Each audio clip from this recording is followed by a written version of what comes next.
Nyini ntebe wa district ewa Kisomatiya Lwanga bwanika atabukidde bannakibiina kye ekya National Unity Platform naddala abavubuka abagujubanira obukulembeze n'awanjagira bannakibiina abakulu okubatuuza bababuulirire.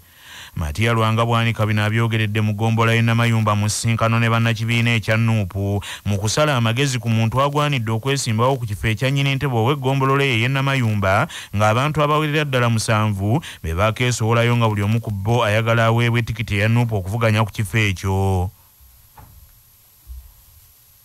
Mbasaba kino naddala abantu bakulu mutuyambeko okutuuza abaana ba. Mu Buganda kitukoze bulungi nnyo katufunya abavubuka bangi abato abayingidde mu nsonga z'obukulembeze n'ez'ebyobufuzi. Wabula akabenje kati kali kamu. Abavubuka baffe temwagala kubuulirwa, temwagala kuwuliriza, temwagala kuwabulwa, temwagala kugambwako. Ffenna be mulaba wano twaliko abaki era ebimu ku bituyambye okugezaagezaako okutuuka we tuli. Kuwuliriza, kuwabulwa, kuwa abantu kitiibwa, kugumiikiriza. Naye nze ebbanga lino ettono lyendabye nga tutandise omulembe gw'okuzimba abaana abavubuka. Ekimu ku bizibu byendabamu ekinene kiri kimu nti abavubuka baffe bavuddeyo ne tubaaniriza naye tebaagala kubuulirwa, tebaagala kuwabulwa, tebaagala kugumiikiriza.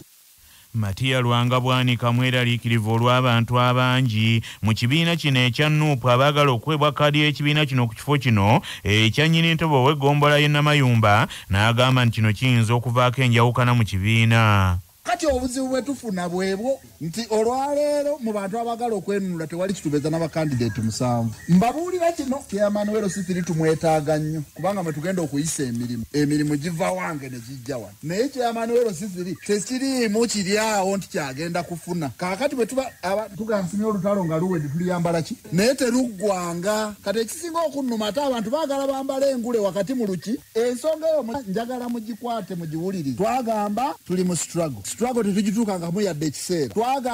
Twagala twambale ki amazima tetwajambala. Kaakati njagala buli ali wano oba oli candidate oba oli mulonzi omanye tukyali mu ki era nze bwembeera ow'okuyamba mu struggle eno mbadde njagala nve wano nga ne candidate mutegedde nga tewali na kulonda kubanga ebyo nabyo tugendamu okwesigaŋŋana mbu tulonda biki okukyawagana nga ate tuli wakati mu lutalo. Abatuuze mu ggombolola y'ekyesiiga mu disitulikiti ey'e Masaka si bamativu n'engeri ebintu Ssaabaminisita bye yabawa gye bigabiddwamu. Omusasi waffe Sozi Ssekimpi Lwazi yalina ebikirawo. Oluvannyuma lw'enkuba Bikokyo yali mune muzira okutonnya sabbiiti nga emu gye twakakuba amabega neeyonoona ebintu ebiwerako mu ggombolola y'ekyesiiga. Prime Minister Robinah Nabbanja yagenyiwalako mu kitundu ekyo era n'aleeta ebintu ebiwerako ebyali eby'okudduukirira abatuuze. Ebintu ebyagabwa ku lunaku olwokutaano kyokka ebimu ne bisigalawo ng'era ebyasigalawo byateekebwa mu ggombolola ekyesiiga era ebisinzoniweebwa osi w'ekyesiiga kyokka ng'olunaku olwaleero abatuuze kwekalakaasiza ku kitebe ky'eggombolola eno nga bagamba tisi bamativu n'engeri ebintu bino gye byagabibwamu nga n'abamu bangi ku bo baalekebwa ebbali nga tebawandiikiddwa. Abatuuze era b'ekyatwana bagamba tewaliwo ekkobaane eri abamu ku bakulembeze okwagala okwekomya ebintu bino. Nakayira abatuyisa tebayisizaamu ekizindaalo tebatugamba buli omu ajja kugombolola bamuwa akawunga tutuze omuzira gwakuba muwogo ebitoke byonna byakwa tulina kyakulya abaana baffe twabalekose tufuna ekyokulya kyokka abalina be bagwana effe abatalina tuli tukongoma tetulina yadde naayamba. Nalubega Aisha vyesi mu kyalo ky'Erukolo kyokka abantu abali ku ggombolola ne kansala Nusula batandika okumalamu abantu ekitiibwa n'okutandika okubavuma. Ye ssentebe w'eggombolola eno Mayanja Gordon agambye nti ebintu bino byagabibwa bulungi era nga ye waaviiriddeyo olunaku olwaleero alese ebintu bino biri mu ggabibwa n'asambajja ekigambibwa nti abakulembeze naddala bakansalazi badde balina ekkobaana ery'okubba ebintu bino. Naye bino bye bagamba nti bakansala abakulembeze baatutte ebintu mpozi badde baagala obbibba. Omanye abantu bw'anoonya wabbira ayagala kwonoona linnya lya muntu naye teri kansala yatutte wadde obuwunga wadde ki wadde abakulembeze ba LC1. Era abatuuze bano mu ngeri emu bagamba nti ebintu ebigenda okuleetebwa Ssaabaminisita Robinah Nabbanja bye yasuubiza omuli amabaati n'ebirala bisaanye biweebwa ab'amagye nga be bokka be balinamu obwesige okusobola okugabanyiza abantu mu ngeri etaliimu kyekubiira. Ku CBS FM leediyo y'obujjajja nze Ssekimpi Lwazi Kyesiiga Masaka. abatuuze abasukka mu 500 abaakoseddwa namutikwa w'enkuba mu disitulikiti ey'Egomba badduukiriddwa n'obuyambi bw'emmere.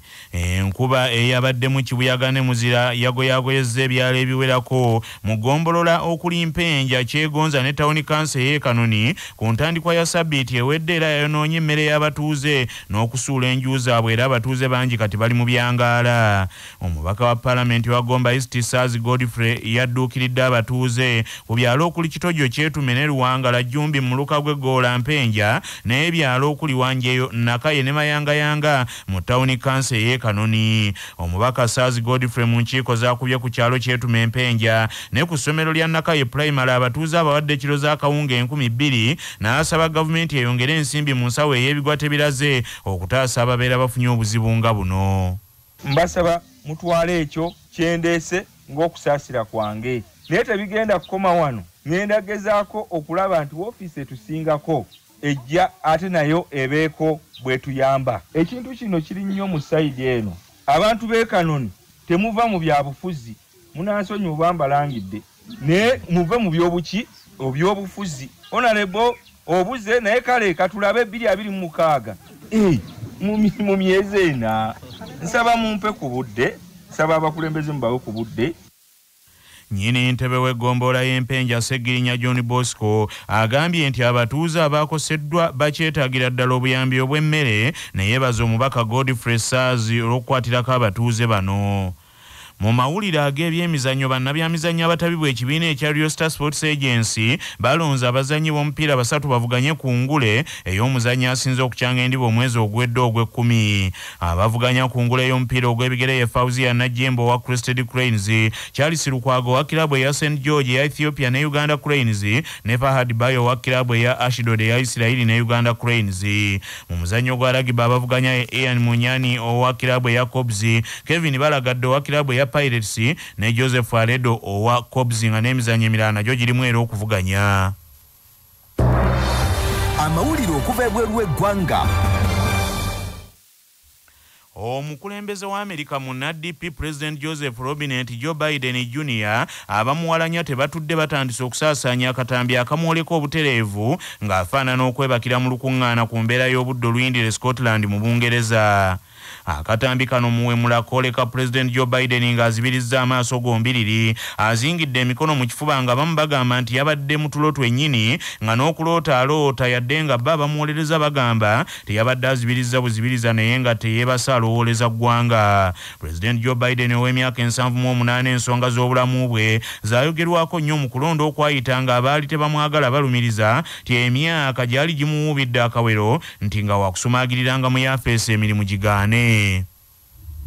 Agavudde mu kunoonyereza wano ku Kyabasa kakutuusibwako Ndejje University abasomesa omuyizi n'avuganya bulungi ku katale k'emirimu. Ndejje University, come experience a holistic approach to learning.